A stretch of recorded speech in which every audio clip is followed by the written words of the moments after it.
Coming up on this week's show, we get a load of retro gaming nostalgia with the guys from Arcade Attack. Our first look at the TurboGrafx mini-games. And we've finally seen footage of Beyond a Steel Sky. But is it any good?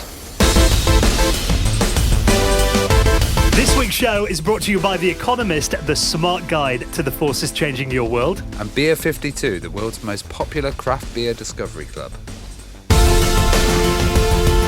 Hello and welcome to the Retro Hour podcast, episode number 188, your weekly dose of retro gaming and technology news with me, Dan Wood. Me, Ravi Abbott. And me, Joe Fox. And welcome along to this week's show. Great to have you joining us again. You know, actually, I was thinking the other day, in one of my kind of down moments, when I was just, gaze away and think about what's going on in the world. What a wonderful medium podcasting really is. You think about podcasting, I mean, we started on YouTube originally before we started doing a podcast, didn't we? Yeah. And I love YouTube, and obviously it's, the go-to place for a lot of people for retro gaming, but you can take podcasting with you anywhere. And the great thing about podcasting is I find that it will never change because you can put anything you want on that RSS feed. Yeah. There's no kind of censorship over podcasting. It is really true free media. No one owns it. Yeah, that's a good point. And, if you're somewhere where you've maybe got really bad internet, you can still get a podcast on your phone. Doesn't take up much bandwidth. If you're driving, you can't watch YouTube when you're in your car. Well, I mean, you could technically, but not advisable. A podcast you can take anywhere with you. And we get pictures of, thinking of the places people listen to Retro Hour. We've had a couple of pictures of people in front of the Sydney Opera House sending us pictures. Oh, yeah. But also, a thing that people don't know about us is we're also podcast addicts ourselves. Yeah. So we're always listening to every kind of retro gaming podcast out there, and there's tons of them that are really fantastic. Now, this week, we're going to be doing our first crossover episode. So we're going to join forces with another very popular British retro gaming podcast. Now, these are a group of guys who do a show called Arcade Attack. Going to be joined by Adrian, Dill and Rob. These guys have been doing their podcast longer than us, actually, I think. And they've had some incredible guests on too. So if you like our show, you've got to check them out. And I actually binge listened to a load of their episodes when we were over in Norway at Retro Spill Messen. Because we had a bit of time when, you were doing stuff, I was doing stuff in the day, and there was no Uber there, so we had to walk everywhere. And so I was walking for probably about 5-6 hours a day in Norway. Yeah. So in my ears, I was listening to a load of their episodes back to back and found them really interesting. And we all, we're all similar age kind of guys on the show, and we all kind of share this collective memory of this incredible age of video games. So it's going to be great to kind of get some of their stories too. So we're going to be joined by, first time we've done this, hooking up with another podcast. The lads from Arcade Attack are going to be joining us on the Retro Hour in around 15 minutes from now. Now, before we get to that, we've got some incredible stories that we're going to talk about, including, this is really interesting, it seems there may be a bit of a retro gaming gold rush on at the moment, with people who you wouldn't expect to be into retro gaming coming into it. So we'll talk more about that in a minute.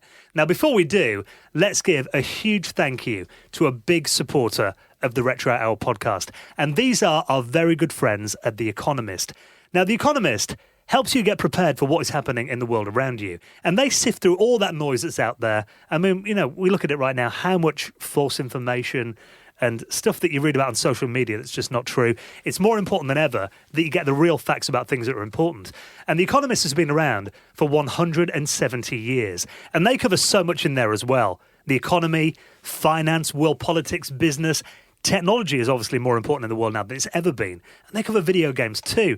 Now, every week we have a little look through The Economist and we find, a lot of stuff in there we find interesting. But you pick something out that you've been reading about this week that you thought was really good. Yeah, because we like to talk about kind of hacking culture and, subverting things. As you guys have probably all seen on the news with the Hong Kong protests, there's a kind of massive way of hiding yourself at the moment. So there's a lot of facial recognition that's been taken out in the world, and it's actually spreading around the world pretty quickly. Now, you may have noticed those laser pens that everybody's got in the Chinese protests, and they're trying to put them into the cameras to confuse them and subvert them. Well, there's a few methods that have actually been developed that they're talking about in this article, and they're pretty interesting. There's one called CV Dazzle, and that's basically camouflage from face detection, but using hair, makeup to create these kind of strange patterns. So what you can do is you can print out one of these hair patterns and then cut it out, gel your hair into that position. And a QR code or something. Yeah, and they also know which camera systems it defeats. So a lot of people are using the Israeli camera systems at the moment. Those are the ones used in Britain, and this defeats them. But also there's an artist who's created a thing called Hyperface. Now, Hyperface is a camouflage pattern. I've actually got a T-shirt I've seen you wearing at it. home, yeah. And it convinces... Never leave the house without it, Ravi. Yeah. It convinces all the cameras that you're about 100 people. So they're now developing clothing that's going to have this in. So as this scary facial recognition comes in, also an alternative does. It's a nightmare to tag Ravi on Facebook, though. All your friends are listening, comes up. But I mean, this is the kind of stuff that's happening in the world around us and the kind of things you can read about in The Economist. And we'd like to give you your own free copy of The Economist. Now, if you live in the UK, you've got to do this right now. Get your phone and text the word retro and send that to 78070. We want to give you your own free print copy of The Economist through your door so you can check it out for yourself. Now, all you have to do is text retro and send it to 78070 to get your own free copy of The Economist, the smart guide to the forces changing your world. Now, recently, we've been hyped about all these, mini consoles. Some of them more than others, but I think the one that we were talking a couple of weeks ago with Happy Console Gamer, who's our guest, who was a big fan of the TurboGrafx. Not a system that we really got much of over here in the UK. And we were all saying that we were actually quite keen to get our hands on the TurboGrafx Mini because it's going to be a library of games that we are probably not too familiar with.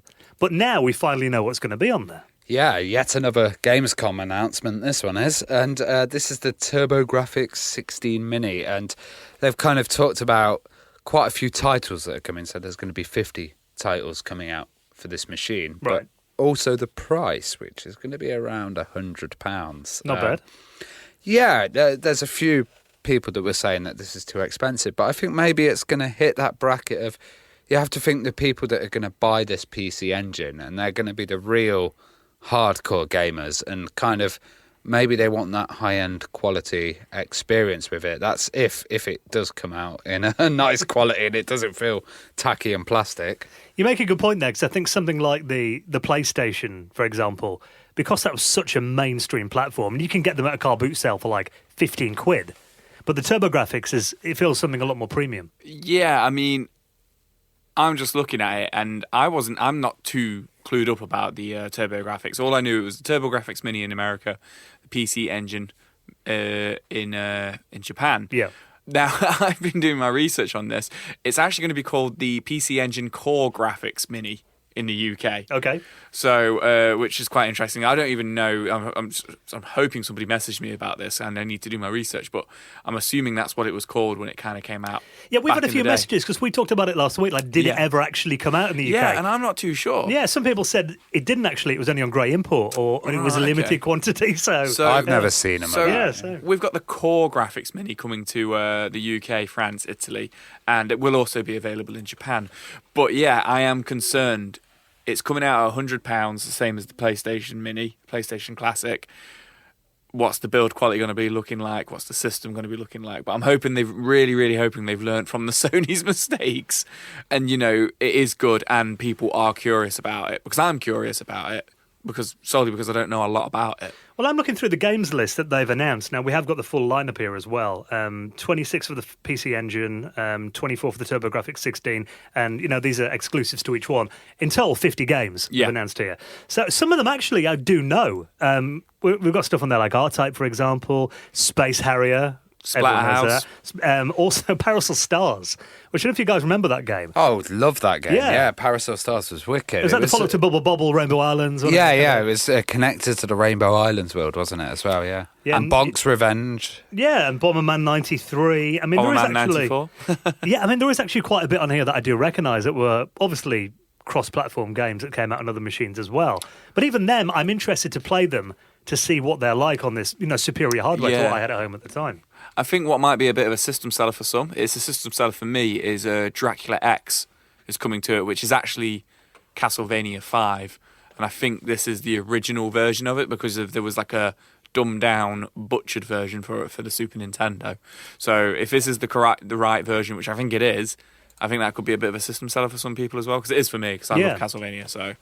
And I think it's just, again, like we were saying last week, it's a system I've got absolutely no experience about. And I'm curious. I want to try it out. And I think for £100, it's not bad value with all the games included, because the only other way is to emulate it, and I'm not a big fan of emulation, especially systems when you don't really know what the games are meant to play like, because you don't know if it's accurate emulation.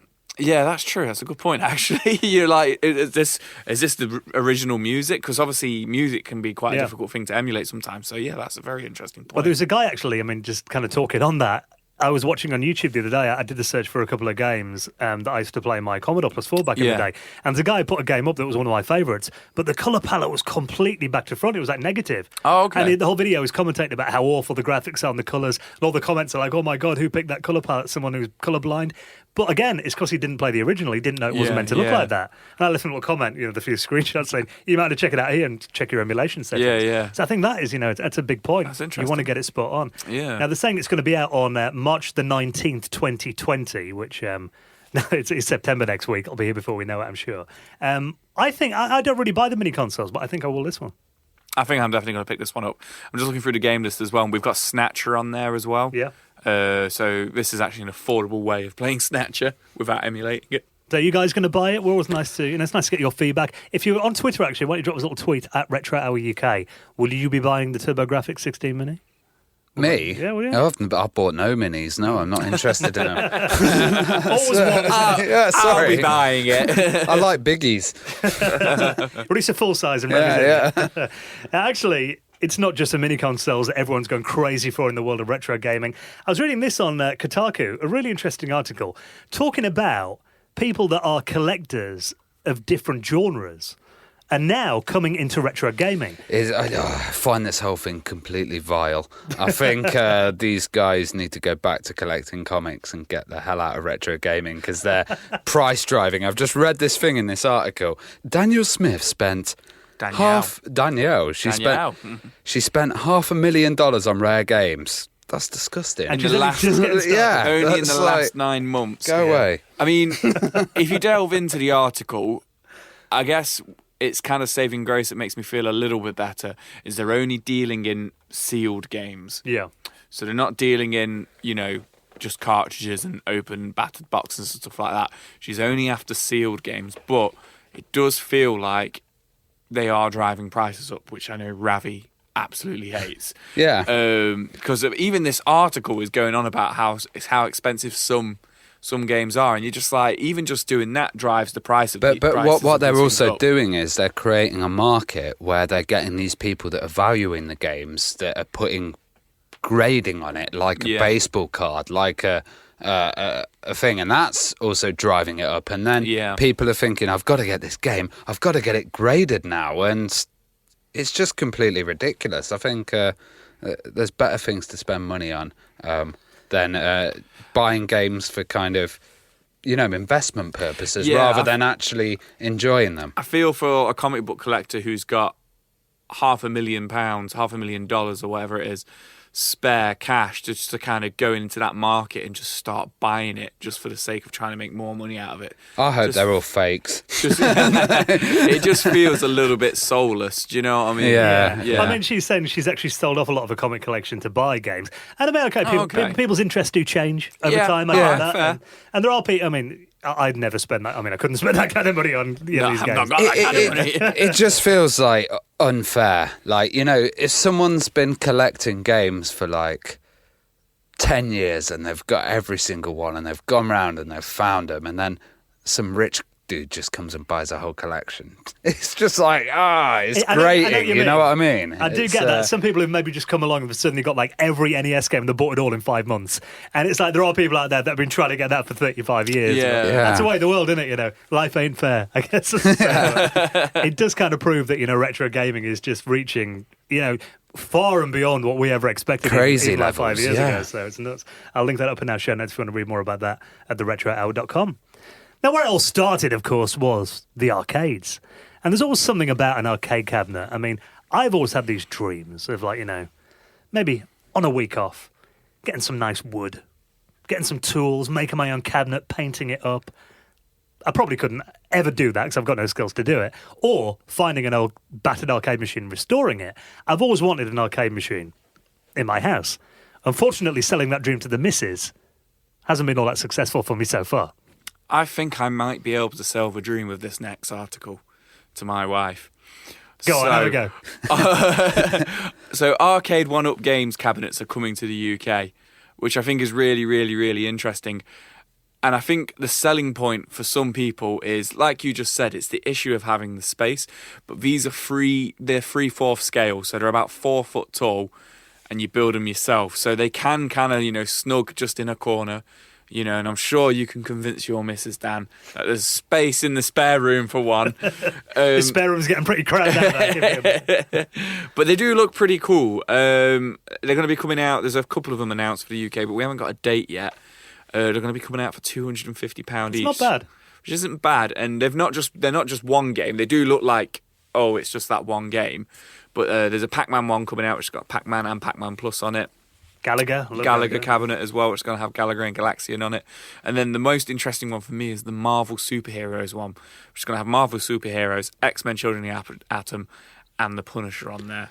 Oh, they're doing a Street Fighter 2 cabinet. I must say, Street Fighter 2 cabinet as well, which will come with 3 Street Fighter 2s. That's awesome. When I went to America, in Walmart, they had all of these everywhere. Yeah, you said, and they were awesome. They looked really good. They'd had a kind of display stand, like the pre-built model. Yeah. You could have a go on that, and then they had all the flat pack ones at the back. Did you have a go on it? Yeah. How did it feel on your back? That's the interesting thing for me. That was the thing. It's a little bit short, Yeah, because they're 4 foot, aren't they? It kind of seems to me that, like, by making it short, they're aiming for teenagers and kids, and maybe the mum will go like, "Oh, okay, we can get in that," Yeah, maybe. I mean, or short asses like me. I mean, from what I understand, they don't weigh very much. No, they're pretty light. So you can probably, put it on a unit or something like that if you wanted to. Yeah. You could probably raise it up. Yeah. These are not really for like arcade enthusiasts. I mean, they've got a flat screen in there, not a CRT, which no real arcade proper veteran would ever be seen dead with a flat screen. But it's an alternative solution for the common man. But I'm trying to think how they're going to stock it in the UK, because when you go to Walmart, you can buy anything, guns, bicycles, whatever. The whole lot's there. That's a very good point, actually. I'm wondering what kind of retailers are going to stock this. I would imagine Argos, maybe. Red 5.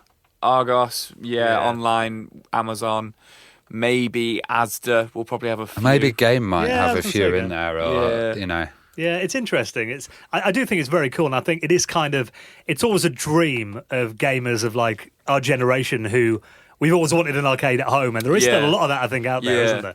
I think the games they're picking as well, I mean, it is, it's 80s to mid-90s stuff, really, so it's obviously aiming at that kind of 30s, 40s And I guess it's good to start in America, because they're very arcade-based. Well, there's quite a few out in culture. America. Like, they've got the Mortal Kombat one out, which was really popular, and that came out around the same time as Mortal Kombat 11. So I wonder if they bring that one over. I'm sure there'll be ways to mod it as well. So get Doom on there. And just playing those games with arcade quality controls. Yeah. And that is a big part of it, isn't it? I mean, trying to play it on like your Xbox at home with the control, it never feels right. No, I always end up playing with the D-pad, whenever playing these arcade games and stuff on console, because it just doesn't feel right with the analog stick, whereas obviously these will hopefully have that nice click to them. And they better be strong, because I used to bash arcade. Yeah, you still do. I think they're probably made of MDF. It falls apart. Now, before we get into this week's crossover episode with our good friends from Arcade Attack, let's talk about Beneath a Steel Sky. Now, this was, Joe asked me before, he goes, what's Beneath a Steel Sky? You weren't much of a point-and-click gamer back in the day. No, not really. Me and Ravi were, though, and this was a game that came out, I want to say, about 93. Yeah. And it was set in a kind of futuristic Blade Runner-esque kind of world. Cyberpunky world. Yeah, and it was a great point-and-click adventure game. And I actually played it through again.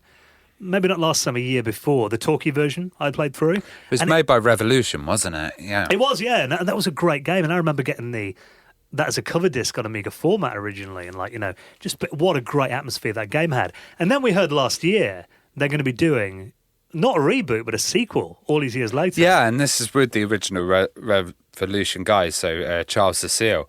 And, when we originally saw the screenshots, I'm going to admit it, I said that it looked crap. And well, we did on the show at the time, we're like, does it really going to work? Yeah. So how's it look? It's modern, obviously. Yeah. Yeah, it's modern. It's got a kind of a cartoony-like look, but it's got that, solid texture thing going on that looks good. And I was thinking it's not amazing until I saw the gameplay footage that they've just released, and this is very interesting.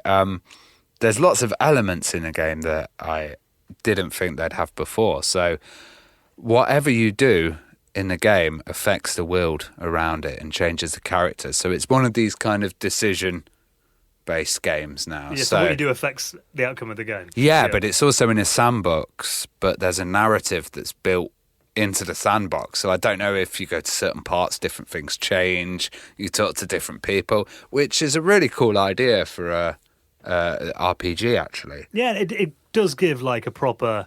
It brings it in the 21st century. It gives a modern kind of feel to it. And I think some people have commented the animation could be improved. I think it looks good enough. I think it looks smooth. Yeah, and I guess this is like a little, test version, but also there's another thing which was essential in the original one, which was humour. Yeah. And Joey the robot was this little partner that would follow him around. And you put him in a vacuum cleaner. Yeah, and he provided a lot of humour. And I've just seen in the trailer, and there's like Joey the robot stuck to a magnet and bouncing around, and I'm like, oh my God, Joey's in there. So I've totally changed my mind. I want to play this. They had to have Joey back in it, didn't they? Yeah. Now, they are saying the game's going to be out later on this year, so hopefully you should get it for Christmas for consoles, PC, and Apple devices later in 2019. So you want to check out the trailer. I think it's shaping up to be pretty good, actually. I'm going to get this. I'm hyped for it. Just getting a follow-up story to one of my favourite games. And I like that idea that, the game experience isn't going to be the same every time, depending on what you do. So I want to check out that trailer. I'll put it in our show notes at theretrohour.com. Now, I'm drinking coffee at the moment. You got something a bit more exciting over there, Ravi. Oh, God. Magical box. I've got a magical box of beer that you haven't actually let me look at yet. It keeps saying, can I open it now? It's like Christmas morning with this boy. There it is. How nice it look.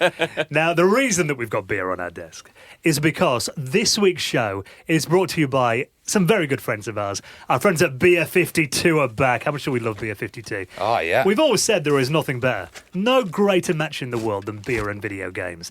So, if you're not familiar with Beer 52, they are absolute pioneers, the world's most popular craft beer discovery club. Now, every month, you get 8 craft beers with different themes. They've done stuff in the past like California, Norway, Belgium, Amsterdam, loads of countries around the world. And of course, they're true to the roots. They cover lots of areas of Britain as well. And your first box will be sent to you next day and contain beer from all over Europe. So we'd like to give you a crate of your own Beer 52 beer. Now, you boys are a bit distracted at the moment looking through the beers in there. What's in the box, Rav? Yeah, so they've got a good selection of stuff, actually. There's a lot of amber ales. There's some really strange IPAs as well. Blackberry milkshake. Oh, nice. We're going to try that. But they've got snacks as well. So you've got a little curry roasted chickpeas here, and there's a... Oh, God, it's full of stuff, basically. This just keeps on going and going. You can hear it. I'm in the background, guys. But this is really nice, because I'm a big fan of pale ale, and this is a complete kind of pale ale box. And that is the thing about Beer 52. You can tailor it to your preferences. So if you don't like dark beers, you can have whatever you want. And then you can also rate and review all the beers that you've collected on their website as well. Now, we'd like to give you your own free box from Beer 52. And actually, if you sign up within the next 2 weeks, you get 2 extra free beers. So that is a total of 10 free beers as well.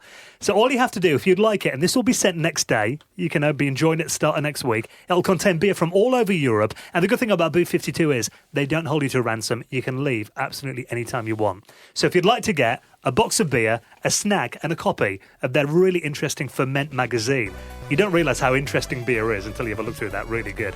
All you have to do is nip onto their website right now. It is beer52.com/retro, and you will get your free box of Beer 52 through the door. All you have to do is cover the £4.95 postage.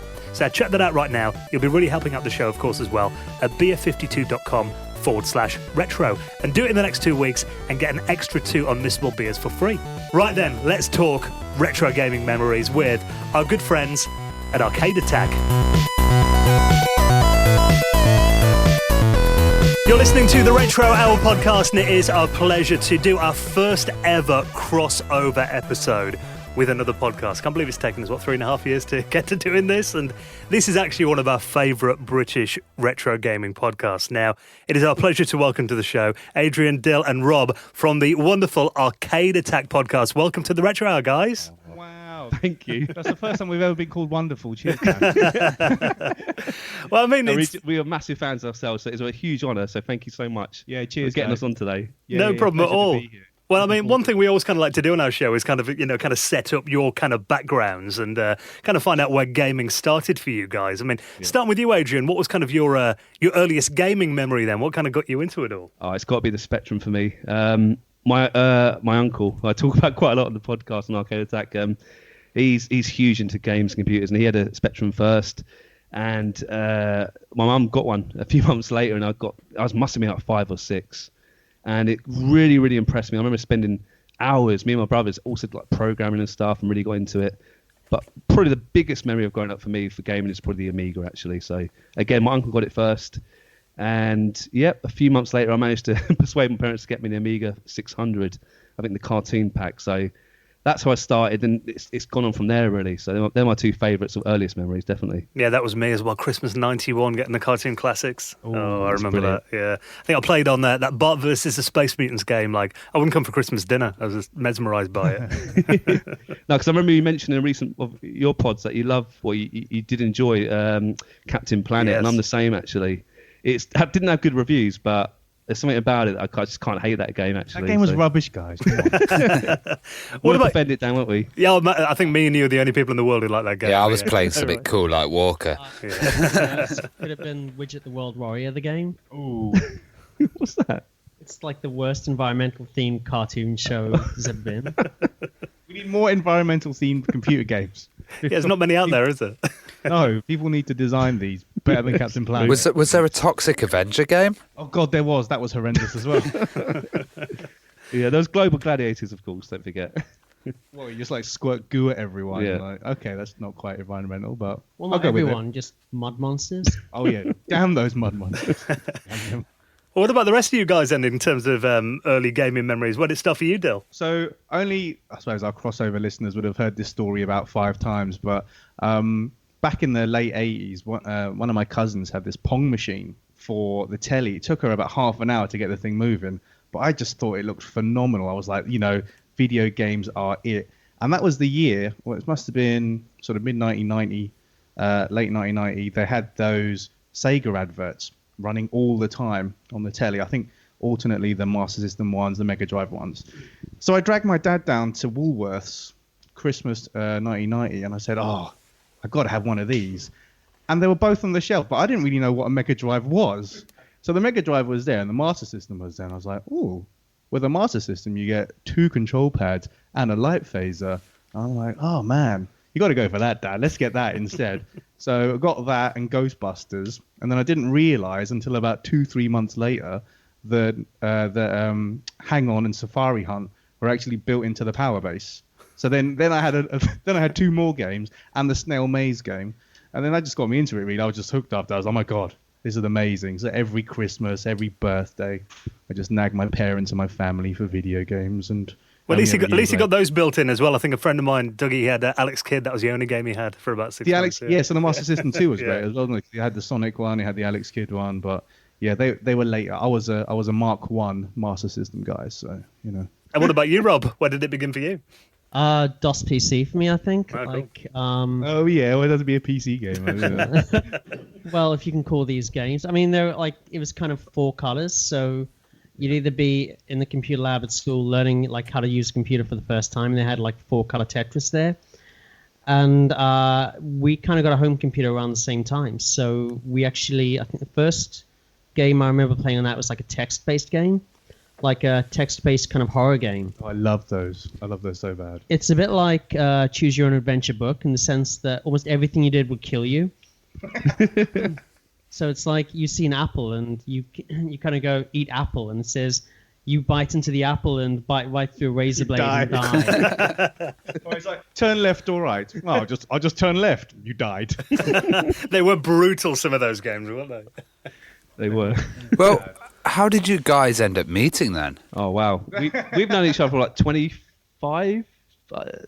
We all went to school with each other, Yeah. which is really funny because we all, I've known Rob came a couple of years later. Yeah, or high school together. Yeah. I've known Adrian since about 11 or 12. We were in the same sort of tech classes and stuff, and German classes. And Yeah, and Keith, the fourth Arcade Attack member, the most mysterious Arcade Attack member.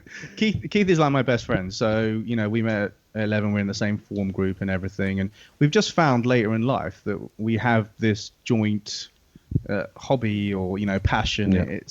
It's quite surreal. And all we do, our episodes are just what you'd get from us down the pub, basically, just based around video games. So I think that, that's a lot of our appeal. But yeah, it's just, known these guys a long time. I'll know these guys till I'm dead, probably. Yeah. We have a Zimmer frames playing the old Jaguar, I think. Oh man, Sonic 2 with the Zimmer frames. Yeah. Every single episode, you have to bring up the Jaguar. Yeah. We stuck it in Atari Jaguar. It does make me laugh thinking about that, though, because in the future, what will nursing homes be like in, 30, 40 years? We'll all be playing local LAN gaming. Brilliant. Yeah. You'll have, arcades set up in old people's homes. Quake tournaments. So basically, it's going to be what you imagined adulthood would be like when you were 10 years old. Yeah, man, just LAN parties and just, arcade club will be for OAPs. It'll be brilliant. GoldenEye, 24 hours. Oh, Craig David on the radio. Craig David, yay. 100%. Well, your show is called Arcade Attack. I mean, let's talk about the arcades, Emma, because, back in the day, they were kind of the go-to place when you had enough money or your mum and dad took you to the seaside. What were kind of the go-to arcade machines that you guys would always make a beeline for? Well, we're based in Croydon, so when we were growing up, really, we had a place called Sega World. We had Sega World, which is above a quite a famous shop called Orders. I think it was like top floor, wasn't it? I'm talking about. No, it was definitely. The one next to it. And we just love going there, just playing the old Mortal Kombats and virtual racing and stuff. I don't know, man. Not for me, because I only moved over to England when I was 11. I was born in South Africa. Yeah. So for me, I think it was one of those kind of things where every kind of corner store would have an arcade machine in there, and you'd kind of put some money in when you were there, kind of play that. Or the big bowling alley. My mom was a bowler, and she'd basically kind of go to the league games and just give me, I guess, the equivalent of maybe $5 and say get some change, head to the arcade. It's brilliant. But go-to games, Street Fighter 2, I think, was the big one. Yeah, me too. But these two are much better at video games than I was. So when I used to go to an arcade, a £10 would last me about 15 minutes, and then I'd have to go home. So yeah, when consoles really kind of took off, that was much more exciting for me. But yeah. Oh, actually, now I can think of it. I think we had an episode on this, but the Simpsons arcade game was the huge classic. one. How good was that? 4-player, yeah. Yeah, 4-player. Yeah. Well, I was Marge. I had to be Marge on that one. I just found out the arcades wherever you were, there was always people playing Street Fighter 2, and I used to enjoy watching people play as well. So it wasn't all about playing it. Do you ever have any of those Pirate Street Fighter 2 machines that got turned into Champion Edition? 'Cause we had loads of those. The dodgy colours and stuff. No, not dodgy colours, but you'd have kind of Ken Ryu would do a fireball, and it would be 2 fireballs going in a figure of 8. Or they'd do this kind of thing where there'd be 8 fireballs in a row. We did. There was a dodgy a kind of Casio arcade that was down Surrey Street. I think you had one of those in. There you go. More dodgy I arcades snuck needed. in there. Yeah, it wasn't meant to be in there. That was for over 18s, but I kind of snuck in there one day. But yeah, we had those. What about you guys anyway? Up there, what kind of? Well, machines did you guys seem spoilt, with Sega World, because I remember going there once, and even there was a kind of community around Sega World. I remember even the hackers would do a meeting on the bottom floor. Oh, wow. Where they'd discuss monthly hacking exploits and stuff. And even when Sega World shut down, they still kind of gathered there. But we had a expensive Namco one in Nottingham, and then up the road, the Sun Valley Amusements, which was full of hair gel and cigarettes. And that was good just to hang around there. But we had this very strange virtual reality place as well, where it was virtual reality medieval adventure in the 90s. And my friend went on there and got a seizure. Oh, wow. Really? Yeah. That's not good. No. Is that where the warnings came in, shortly after? Yeah. Oh, crikey. You guys made an interesting point there about the fact that, seeing arcade machines in random places. So that kind of brought it back to me. My local video shop, I remember, had Toki in it. I remember that game was in the Turkey. monkey. Yeah, we'd go in there and wouldn't rent videotapes. We'd just play on that. And there was a fish and chip shop near my school on the corner where they had Golden Axe in there, and something else. I can't remember, maybe Turtles as well. We'd all just go in there for lunch, and it's just you'd see arcade machines in like the most weird places, wouldn't you? Yeah, down the road in Mitcham, there was a choplifter in a chip shop. So there was a choplifter in the chip shop. It was, pretty sweet, pretty bad game actually, all in all. But yeah, love it. You don't get that now. It's quite sad, really. The arcade's dying out, really, isn't it? Well, you see some of those MAME cabinets though. Don't you? Like people have set up those in random shops and things. You can still bump into those. I don't know how legal they are, but we have quite a well-known store in Croydon called Play Nation Games, and I think they had Street Fighter 2, the movie, the game, didn't they? Didn't on they? arcade. Oh man, a bizarre choice. it was. They must have got it for nothing. So I was just trying to give it away to them. Well, what was the kind of coolest arcade machine you saw? Because I remember the Sega R360 and the Time Traveler and stuff, but House of the Dead was good as well. All of those Sega racing ones were just phenomenal to actually experience because we had Outrun and stuff before, but actually proper the frame rate on Daytona and Virtua Racing and just seeing those. Man, for me. I think for me, top 3 reverse order. Any of the shooting ones we had the actual games, but especially Terminator 2. Yeah. Oh yeah. Afterburner. Yeah, the one that's in Afterburner. Terminator 2 Judgment Day. Afterburner again, I'd last about 10 seconds. And then So much fun though. Oh, and Super Hang On with a big bike was really cool as well. that's But no, cool. Champ is going to be the what is it? What was it called? It was the version of Ridge Racer where you were an actual full-on car. Yeah, I Yeah, remember So you that. went into Piccadilly Circus, you have this massive screen, but you were in kind of a full-size sports car. you're in the car. They still have those somewhere in the country, somewhere up north. We had one in my Blackpool? local bowling alley, I remember. There was one in there random. I just wouldn't leave it. I'd just stay in the car It all was day. £3 a pop. Okay, maybe not. Rinses your money. I used to love. I think it's Mad Dog McCree as well. Yeah. Love that because that was really a massive screen, the proper sort of Western guns. That really drew me in as well, actually. I was trying to play that on the Philips CDI the other week. playing it with that controller, remote control, I couldn't even get past the first enemy on it, How did that go? Yeah, not very well. But Ravi mentioned something interesting there. Time Traveler. Do you guys remember that game? That was kind of I remember seeing that, and it was a Sega game with holograms in it. And I remember seeing that thinking every arcade game is going to be like this in the future. That's a new one. Yeah. We could research that for a podcast. Yeah, look it up. It didn't do very well, but it was kind of it was a machine that was kind of a top overview machine, and it had these kind of bits of foam around it. And then I think it was like a Western kind of game, but the characters were coming as holograms. Wow. Yeah. That does sound Sounds a bit pretty like Westworld, the video game. Yeah, so it must have been about 92 maybe. Wow. Yeah. fair enough. Well, we've talked about the arcades, but what kind of systems did you have, and what did you love when you were growing up? So the Amiga kept me going for a good number of years, truthfully, until I think my brother spilled coffee on it and it died, and then we soon replaced it with a PC. But in between that, I got a Mega Drive and a Jaguar actually. Wait, your parents let you drink coffee when you were kids? It was my older brother, but he's not that much older. Yeah, younger. Older. So I've been, and actually it's interesting. I'm quite a young dad actually, so I got into the sort of Nintendo consoles quite heavily as well. Where I think the other guys they went a bit more sort of hardcore. So I've got a massive love for the Nintendo, and actually before that the Zelda games, Ocarina of Time, N64. I must have spent hours on that. So I've had a lot of consoles. I think mainly because I've got 2 other brothers, so we kind of shared consoles and whatnot. And luckily for me, my mum kept them all in the loft, and she gave them back to me about 3 years ago. It coincided really well when Dylan started Arcade Attack, so it was almost like the stars were aligned. And There's lots of lovely coincidences with us, isn't there? I know.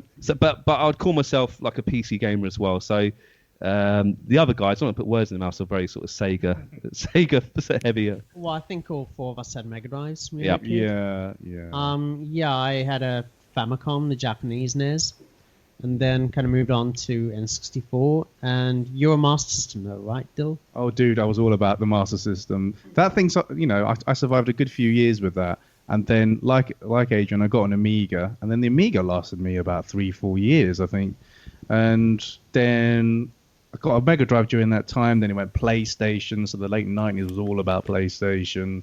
and PlayStation 2, and then that's about it. I mean, those are my favorite consoles, and only now am I getting around to playing, experiencing the Dreamcast and the Saturn and the N64. So another reason that Arcade Attack has kept going is because we want to find out more about stuff we never played, and I always have a go at Adrian saying that he's had access to more platforms than all the rest of us put together. But right now, it's a good time for us to kind of get to these systems and chat about them. Yeah, I think Keith just got a 3DO, so we're going to be taking a look at that. Yeah, we've The got a Holy 3DO Grail. episode coming up, so that will be quite interesting, I hope. I know that you guys are big Amiga fans. Is that fair, Dan and Ravi? Oh yeah.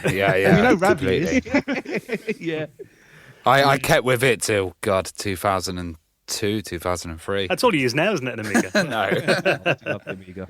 I tried dabbling in a bit of music on the Amiga, old Octamed and Soundtracker and all those other ones, and I failed miserably. I mean, it was fun, but you don't want to listen to it. I think I made Adrian a tape once, didn't I, of my Amiga songs when we were about 15 or 16.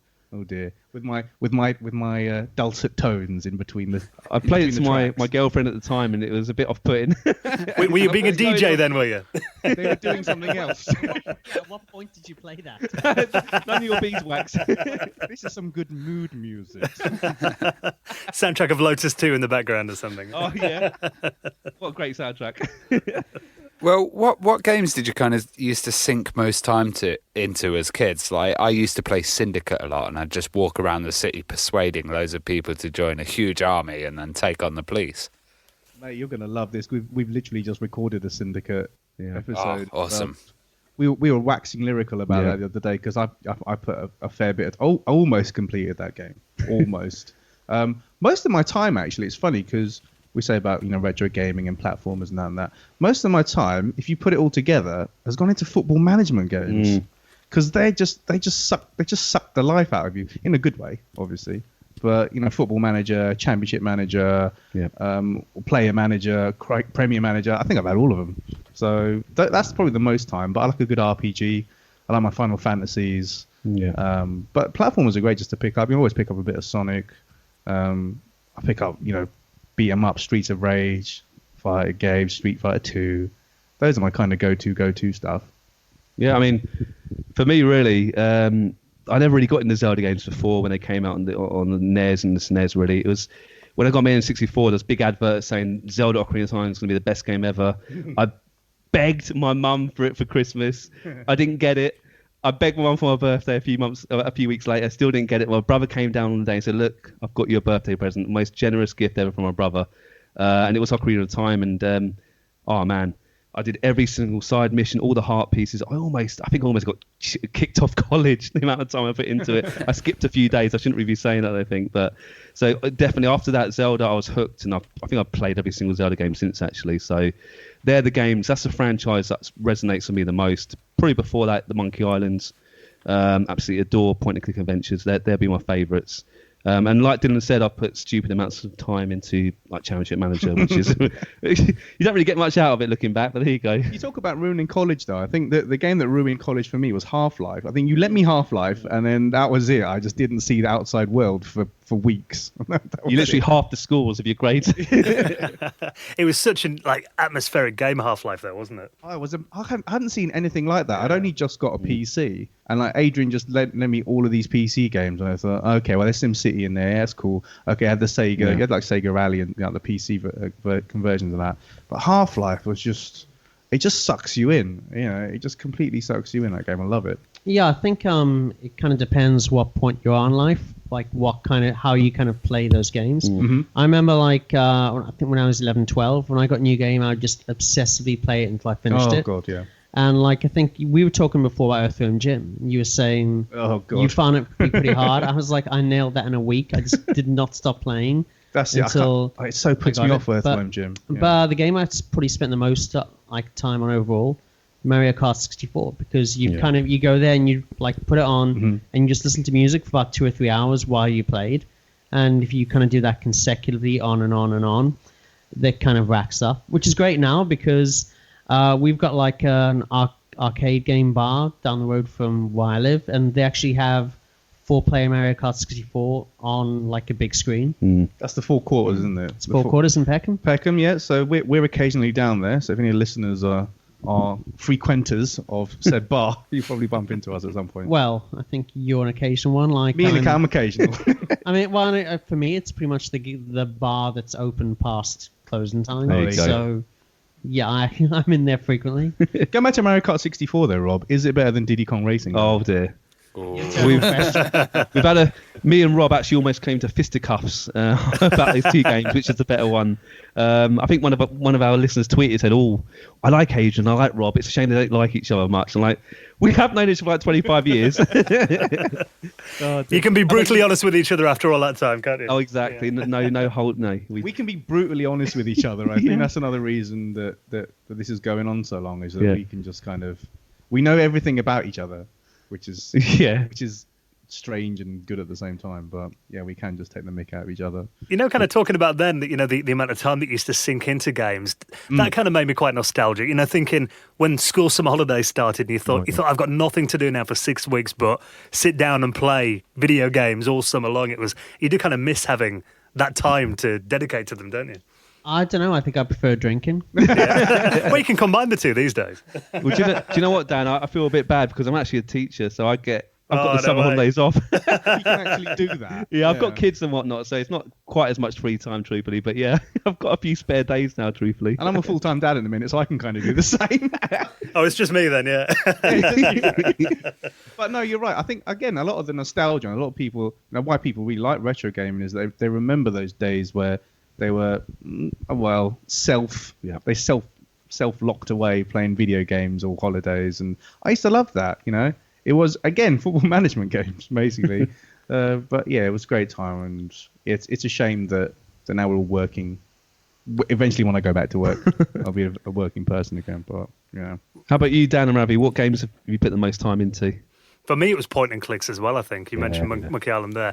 I think Monkey Island 1 and 2. Oh, yeah. I remember my brother and I we'd sit up, you know, like when mum and dad would go to bed and we'd wake up and we'd turn the computer on, try and keep it all quiet. And we'd play till like 2 or 3 in the morning and then try not to look too knackered next morning. And then Beneath a Steel Sky, I remember sinking so much time into that game. Colonization for me. That was a real big strategy game. After Civ, Colonization, and then Unreal Tournament when that came out. I absolutely caned that game. It's crazy, isn't it? I mean, you think, was that a waste of hours in your life? But it wasn't really, was it? Let's be honest. Yeah, because I could rocket jump afterwards. Yeah, it's true. You still can to this day, right? Where did you guys kind of stand on the Playground Wars? So obviously you all had Segas. Were there a big group of Nintendo guys at your school that you'd start arguments with? Not that I can remember. I don't know if I knew anyone who really had a SNES. Like, there was one kid on our street, and you know, you'd kind of you'd play with him because he had a SNES. but no, apart from that, I think, like, I don't know if there's a clique or anything, but obviously I don't think I knew anyone who didn't have a Mega Drive, like in the kind of 16-bit thing. You know, I knew people who had Amigas, but like I didn't know anyone who had SNES and not Mega Drive. Well, I might offend a few people now, but when I was growing up, I got a Mega Drive a bit later, but it was all about Amiga for me. And in my eyes, it sounds stupid now, I honestly thought the Amiga had the best games in all the platforms, all the genres, the best driving games, the best point and click adventures, and the best platform mascot. And I even thought at the time when Zool came out, and I get a lot of hate for this, I honestly thought at the time that Zool was better than Mario and Sonic. Well, the magazines hyped it up, didn't they? The Sonic Killer for the Amiga. That's what and I know it went on to different platforms, but for me, I thought Zool, this is it. He's cooler than Sonic, and he's faster than Mario. It's like being in a cult. Yeah. I think there's a kind of delusions of grandeur with the Amiga user base, and there always has been. I had that belief as well, you know. But there wasn't. Yeah, I mean, in our playground, it was all Sega, really. I just wonder, because even though Nintendo was bigger globally, I just wonder whether Sega was more popular in England. It was cooler, I think. Like cooler, yeah. Mega Drive at that point, I think, was the cool console. The SNES had, like, you knew it had technically better graphics and sound and more colors, but we didn't care about that. But you know, we've kind of talked about like this. You know, the Mega Drive was the console that was on the inside, on the inlay for like the Beastie Boys albums. It was the console. It was in swingers, like when they were playing stuff. It was the cool one, like the jet black, and at Sonic SNES was like kind of, it felt a bit kiddie. At Street Fighter 2 and Star Wing, but that was the thing. Like every so often, they'd bring out this killer game, and you'd think, I really wish I could play that. Yeah, for me, it was Zelda: Link to the Past. Actually, that's the game I really wanted to play. But Ocarina of Time was the first time I played the proper Zelda game, so there you go. I know you guys have had Tom Kalinske on your show. You know, we had him on a couple of years ago too, and I think they did such a good job with the Mega Drive. The marketing was just spot on, wasn't it? And the timing and everything. I think because reading Console Wars, and then having the honor of speaking to Tom, it was just the decisions they made. Yeah. If they did one thing differently, then the Mega Drive wouldn't have been what it was. And Sonic, the input they had to Sonic, I don't know how he would have turned out, but thankfully he turned out blue, and fit for family purposes. Not with a human girlfriend. Yeah.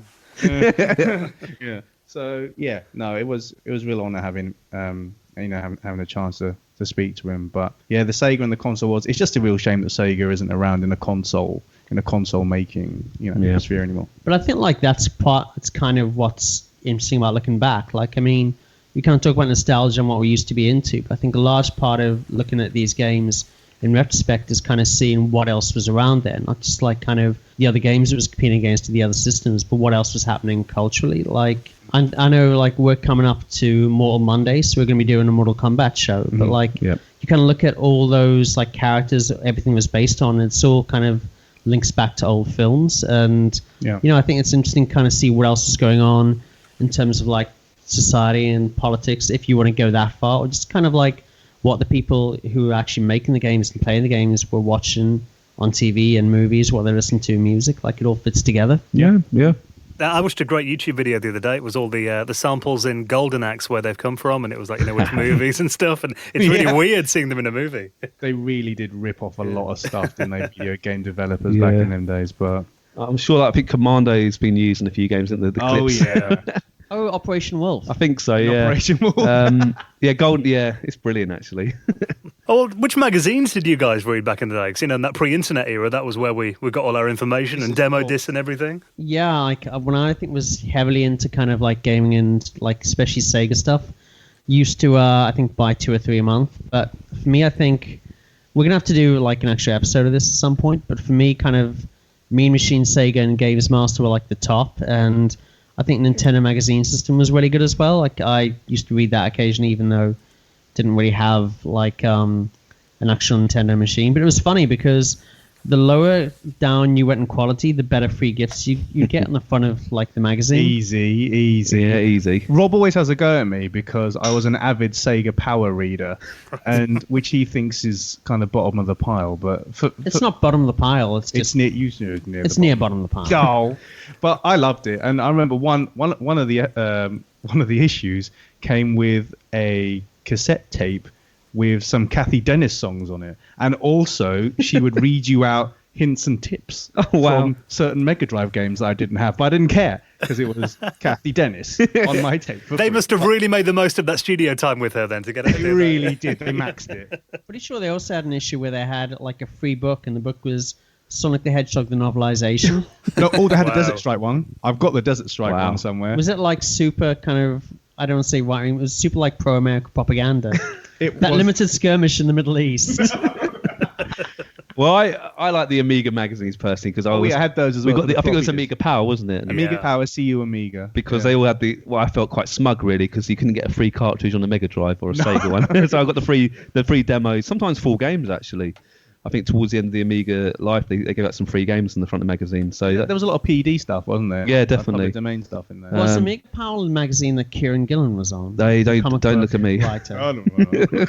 Amiga Power was the body blows first and stuff like that. Loved it. It was the kind of controversial one where they'd often do like really hardcore reviews. Yeah. What about you guys? What magazines did you kind of read back in the day? Yeah, I was Amiga format. I'd buy every month. CU Amiga as well. I buy CVG sometimes too. Ace, I remember getting a few issues of that. Yeah, my uncle used to give me loads of PC Gamer, CVG, Games Master. They were often about 2 or 3 months out of date, but I didn't care. Yeah. I got them for free, and I just love looking at them. And I love the idea of checking out the games in the future. And it's when I first saw the glimpse of Alien vs Predator on the Jaguar, it sort of blew my mind. My little mind back then, I was like, I need this console in my life. Well, I was into CVG when they started introducing the nice-looking ladies on it. That's what got my interest. But I was wondering, which gaming TV shows would you guys watch? Games World for me all the time. That's it, because I didn't have Sky, so I missed. I'm only watching Games World on YouTube now. But I mean, yeah. I went to like a filming of Games World. Nice. Actually was in the audience, but Nice. it's weird because you go to like a filming of any TV show and the room they film in is tiny. Yeah, well, But yeah, it was cool. Got to see Bob Mills and kind of all the kids playing the games and stuff. And I used to love they had that kind of like comedy night because it was on 5 days a week on Sky, and they used to have like a kind of comedy day on Tuesday with a pre-famed David Williams in. Yeah, he was in it. Was going back to the studio size though? Was it bigger or smaller than the Brain Teaser studio? Well, nothing is smaller than the Brain Teaser studio, but it was. These two have been super on a small. Channel 5 quiz show, which no one's ever heard of. I was going to say, what's Brain Teaser? Yeah, I've never heard of it. Yeah. They talk about it every day. Only like mums from like the early 2000s will even know what it is. We don't like to talk about it, but the We weird. both failed. But the weird Are thing these is- on YouTube then, are they? Can we see these anywhere? I don't know. Is Brain Teaser on YouTube? I don't think anyone bothered putting that on. It's weird because we both beat everyone else in the show and then bottled it on the final round. And then like it was probably different for you, but I kind of this is I can't remember what time of year I was on, but I kind of went back to university and like about a month or two later, someone came up to me in the bar and said, "Were you on Brain Teaser?" Yeah, I had that actually back because everyone from university had been watching it as well. But yeah, because we both got to the last bit, and they use these little tricks. I don't know if you guys know, but when you're sort of against the clock in a quiz show, they definitely ramp up the volume like as that kind of as it beeps down, and it puts you off like you would not believe. I was like, it just froze me. I only had like 18 seconds to guess this thing, and I just couldn't do it. And I was like, oh Get man, the tension building. the tension, mate. And I was like stomping around Oxford afterwards, like the Hulk. Like it wasn't. They're just bitter, Dan and Ravi. They're just bitter people in front of us. yeah. But yeah, games. Going back to video game shows, Yeah. Games Master was the one. I mean, that just blew my mind. It blew my tiny little mind. But just seeing Dominic Diamond and all those guys. Dexter Fletcher? Dexter, He's Dexter all right. Fletcher. Yeah, he's all right. Hi, Dex. That and Bad Influence. Those two. So- I I did don't like like Bad that. Influence. I did like it, yeah. Yeah, I have to say your Andy Crane episode generally was really, really interesting. It was it's when I really got into your show actually properly. I thought that was an excellent interview, by the way. Yeah, No, cheers for same that. He was an interesting guy because he was like, before we did it, we had to ask him for months, and he's like, oh, I don't really remember anything about it. I'm not into video games. I had no real interest in it. Then we got him on. He started to get fired up about it. He was like, You did, he yeah. got in the I zone. noticed. I love Bits though. I don't know if you guys remember that. It was Yeah. it was a bit cheeky, a little bit risque, possibly a little bit late at night. But I think with all that kind of lad culture, a few drinks from the pub, Bits was brilliant. I thought it probably wouldn't work so well on today's TV, truthfully, but there's something about it that really caught my eye. You're making it sound like the nuts of TV shows. It was a bit better than that. But there you go. I loved Fum Candy, which was like an Ian Lee documentary he did. That I thought that was amazing. That was brilliant. I mean, I spoke to Ian Lee about that, and he said that's one of the shows he regrets doing. I'm like, don't say that, Ian. No, Yeah, didn't you have Matthew Smith on that? Wasn't that like Matthew Smith's Matthew first? Smith. They had the founders of Atari. They had it's just a real exploration of all the amazing stuff. Marky Smith was on a video game show. Yeah, Matthew. Yeah, I think he was because he's only just resurfaced, isn't he? Yeah. So he's dead. What? Who are we talking about? I'm talking about. Are you not talking about Mark E. Smith? No, Matthew Smith. Oh, okay. Well, Jet Set Willy, dude. that's less But- surprising. Ian did have to go around his house and kind of do it in his bedroom, which was really cool. Yeah, because it was That is like cool. he'd sit there and he'd be saying, "Oh, my Spectrum would crash when my mum turns the kettle on, so I have to program at night." That is just so him, isn't it? Like that is brilliant. What's your favourite shows then, guys, out of that lot? Or? Yeah, I Would be think. fun bandits. Yeah, for me, I mean, I did used to love Bad Influence, and I know everyone's Games Master was technically the better show, and it was more grown up. But I think there's something about that, the time of day it was on, just getting back from school, just before you had your dinner, and then. I think the fact that they also covered computers I found quite good as well, because it wasn't just about games, because I kind of liked it when they did, showing off like new 3D hardware, or you had the Z, was his name Z, the guy that was in America? Yeah. You'd find out what was happening over there. That always seemed like a million miles away, seeing reports from America. No, it was a good show. It was a great show. Yeah, that little data blast thing at the end. That was great. A few hints and tips at the end of that. Record! Press record! Oh Stop! my God, just record! My video's flickering too much, I can't read it. Yeah, exactly. Here's a question: why do you think those shows just have not survived to the present day? Well, I asked Ian Lee that very question. He said the internet. He said YouTube. There's enough on there already. There's not enough, need for it on the commercial TV. It seems. Yeah, we had a chat to Ashens once, and he was saying that he'd asked about that at some TV production studios, and they'd said they actually viewed video games as being competition for television. They want you to watch TV; they don't want you to turn the channel off and play games. Suppose, yeah. Maybe that's why there's no film review shows on mainstream TV anymore either. Yeah. Nope. That's a good answer. I didn't think of that. Yeah, could be the point. He's a wise man, Ashens. He's Wiser than us anyway. wise. Yeah, he's way wiser than us. Yeah. Well, while we've got you on, Dill, I need to confront you about something. I was listening to your Is Rise of the Robots really that bad episode? Are you the only man in the world that likes Rise of the Robots then? Oh, mate, I think I am, It's a funny, listeners won't have heard this because they probably won't have heard the episode, but back in, what was it, 93 or 94, I can't remember now, but that Christmas, the Amiga was the mainstay in my life. And Rise of the Robots was the thing. It got a pretty good review in that CU Amiga or Amiga Power review. It was about 80-something%, and it just blew my mind. It blew my mind. It just it was 12 floppy disks. I think 13 if you include the install disk, and it played not great. But just seeing that stuff on my my rubbishy CRT telly. It was amazing, and I don't know if I'd play it so much now. I'll be honest with you, but I'll definitely fight its corner. I mean, for the Amiga. For the Amiga, easy. For an Amiga See, beat 'em up. you can you can tell Rob didn't have an Amiga growing up. I mean, if you look at the Amiga Street Fighter wasn't great. It had those weird body blows. Yeah. Adrian's gonna punch me now, but body blows wasn't amazing. Was it? Final Fight was alright. Mortal Kombat wasn't good either. I didn't mind that on the no, Amiga. I thought it was all right, but It was like load disc for finishing moves. yeah. Oh, yeah. I mean, come on, Amiga. But that's where it kind of fell on its face a little bit because it was limited to those floppy disks. Well, they were about 700 and something kilobytes of data, so it was completely hamstrung by that. But that's why Street Fighter didn't turn out great. And yeah, Rise of the Robots, mate. Yeah, just if anyone disses it to you, just send them my way. Well, it had established Rise of the Robots is also a very misogynist game. It is a tad. Is it? I can't remember it being. The The robot. supervisor at the end is female, isn't it? I think the whole the background plot of the game is that the supervisor gains sentience and decides she's female, then decides to destroy humanity right afterwards. Wow. Yeah, so they're basically saying that feminism killed the world. Is that what Rise of the Robots is saying? I'm not going to put words In the robot's mouth. but it looks pretty dodgy. the kind of hype surrounding that game was insane as well. Like talking of gaming TV, I remember those monitors that Bad Influence got customized in the Rise of the Robot style and did their whole intro redone for Rise of the Robots. They must have really regretted that.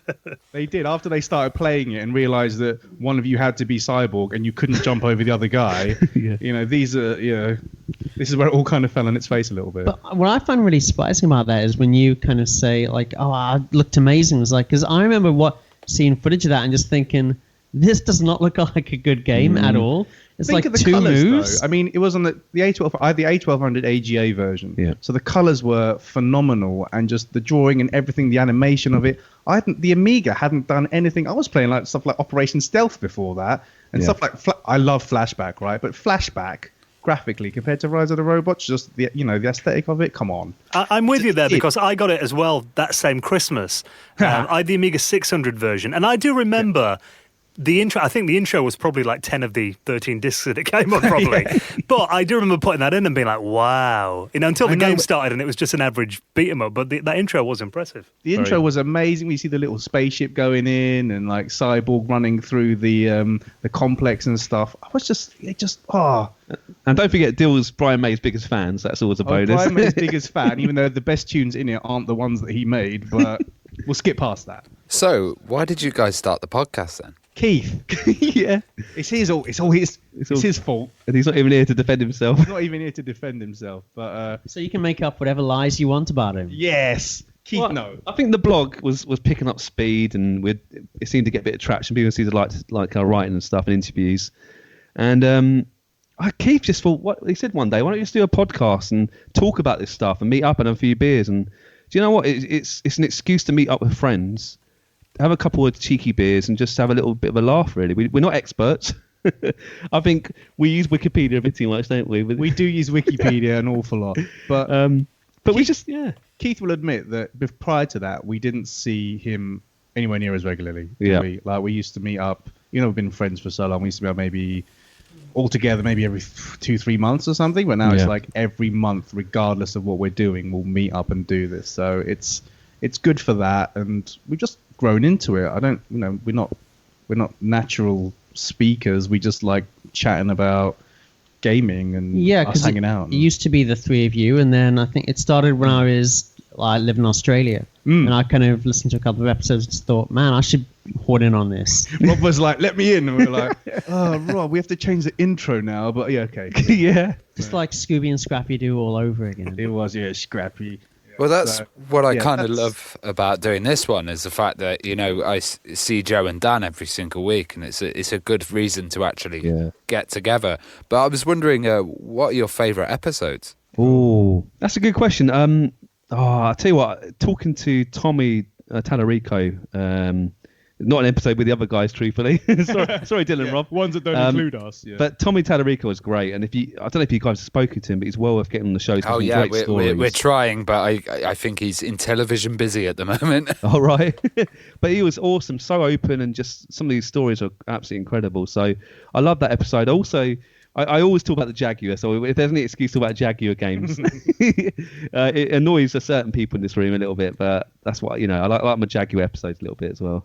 For me, I think Sword Quest, like just a game I'd literally never heard of before. Then Adrian kind of told the entire story of Sword Quest, this obscure Atari like game from the early 80s, and just an amazing story, I think, in kind of however which way you look at it. Never heard it before, and just the way it unfolded. I loved actually just being in the room for that. My favourite one was the one I presented on Dino Crisis, because it was the first one where I really started enjoying podcasting, and the guys hadn't heard of Dino Crisis 3, so it was quite fun breaking it to them that it was essentially dinosaurs in space, and we had a good, we had a good laugh with that one. I think that's probably my favourite one. Like dinosaurs. I probably said that at the time. Dinosaurs, yeah. Well, we like recycling our jokes. We're mainly positive. We don't like to have a go at games often. We have a few in the past, but we also often Unless talk. it's Bubsy. Unless it's Bubsy, then want to get it. We often like to do podcasts where we're quite positive and resonates with our childhood and what we did. And I always tell silly stories about what growing up and so forth. And then it's just an excuse to talk rubbish, really, and everyone having a good laugh. Yeah, I don't know. I think like there's kind of definitely a dynamic in there. Like you're the storyteller, I think. Dylan's more like kind of the socializer. Like you'll kind of bring the kind of pub questions to the room. I don't know if that's because they require less prep. But, yes, it is. I'm really lazy when Busted. it comes to prep. I'm busted. Like Keith is kind of the collector. Like I think for him, it's really kind of, he's an adult now. He gets to do what we all wanted to do at that age and like buy all these systems and get into that kind of stuff. Just don't tell his missus how much he's spending on these consoles. No. Although she might be listening to this. Yeah, and I guess for me, like I used to be heavily into it. I'll be honest, I'm not a massive gamer these days, but for me, I think it's just so interesting to kind of look at where that stuff was. I guess I'm more of the outsider. And so you guys can kind of tell me about this, and maybe I'll bring in a different perspective. Yeah. But I think, that mixture of different opinions is what makes it work. I know you guys, then you touched on collecting, and you've done some really interesting shows about different systems and stuff. I know, Dylan, Rob, you picked up a Jaguar CD and a Mega CD a while back you were talking about too. Yeah, I mean, is it yeah. kind of this, are you on a bit of a mission to kind of maybe rediscover things that you didn't play first time round? Or? Oh, definitely. Oh man, the Jag CD, not cheap. Yeah, I've got one. I know. I've seen some pictures of Yeah, yours. you and guys. Yeah, we've seen your. you play music, don't you? Quite often. It's really excellent, isn't it? Doing that. Yeah, I stick it on for a picture, then I'm like, I don't know where the laser out and turn it off. Oh, I know. I when I turn it on, I'm always a bit scared. I've had a Jaguar for years. I think I got it just after the lifespan of the Jaguar. I think I got it cheap in a games shop, electronics boutique, I think, and I played it quite a lot. But it's only recently, the last 2-3 years. And I thought there's something missing. I need to get the Jag CD. It did cost a bit of an arm and a leg, but it just seems like I had to get it. I love that thing. There is more scope for getting a Jag CD these days because people are publishing sort of homebrew stuff to the CD. You can get Atari ST compilation discs and stuff. I think that work on the Jag CD. So I thought that was a decent purchase. But I think the Mega CD might be the greatest thing that I own. I pretty much have every console now in some kind of guise, but the Mega CD, just knowing that it's in my house, just the way, just listening to it load CDs and the way it boots up, and it's just everything about it is just... What are we actually still missing in terms of like machines? Well, between the lot of us. Probably the CDI that Dan was talking about. Yeah, CDI. You're not missing much, just... I tell you what, I've always been Laser interested. active. Oh, Yeah, no, CD32, the Amiga CD32. Something I've always. That's another itch I need to scratch. Yeah, I've got two of them. Ravi's got one. Yeah. Oh, is he? Yeah, Ravi's is Where's signed. Crash, Rabbi? I collect games for it, and they're getting amazingly expensive. Yeah. And a lot of the retro stuff is. Do you think kind of it's reaching a peak, guys? I don't know, because we did a sort of has the bubble burst on that. We don't really know about collecting because people are really taking the mickey now.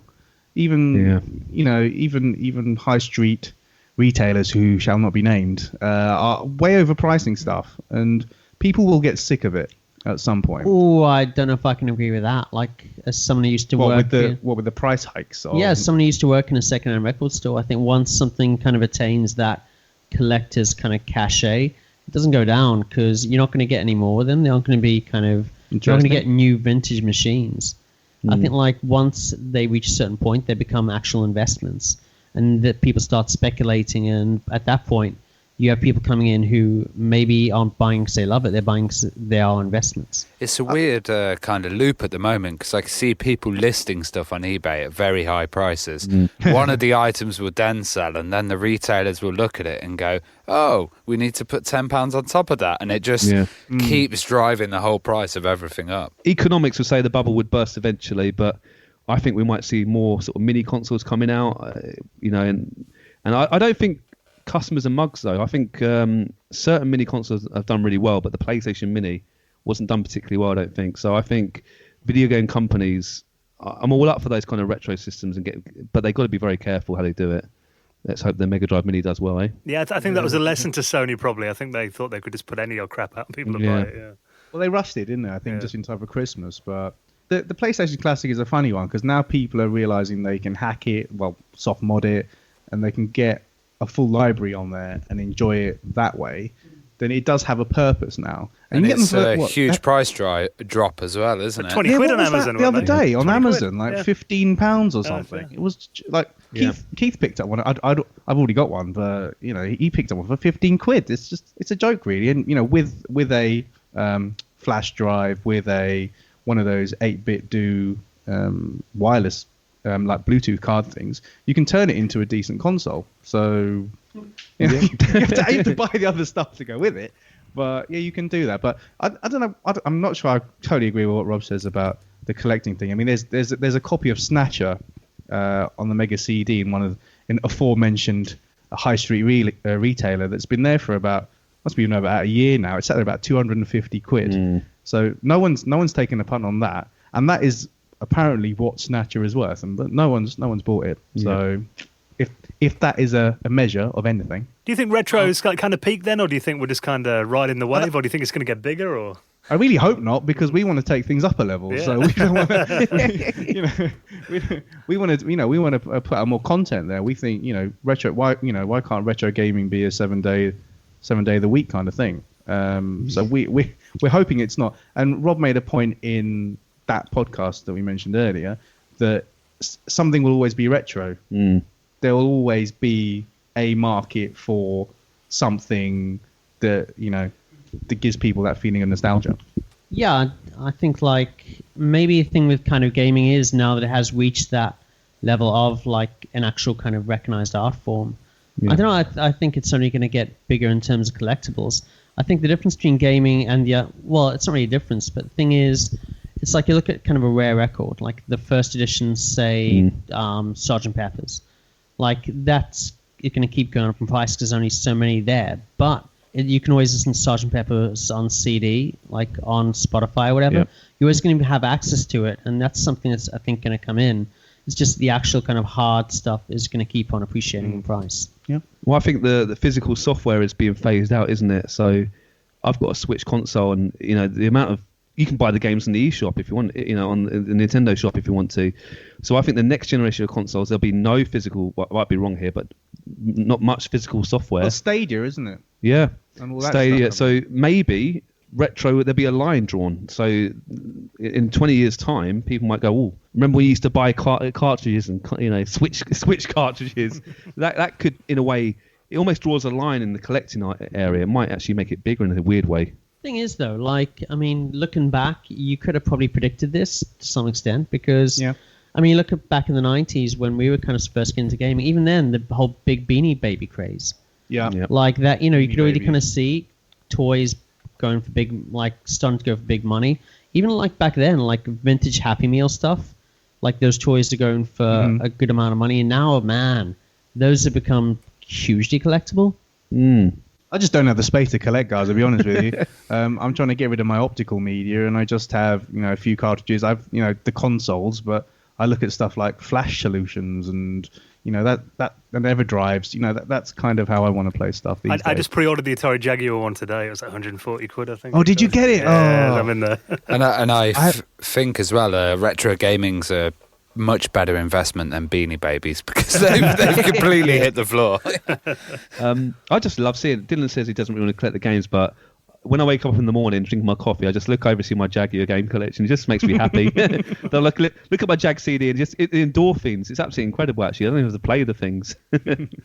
Well, guys, as long as Retro's here, I know we'll be covering it and you guys will as well.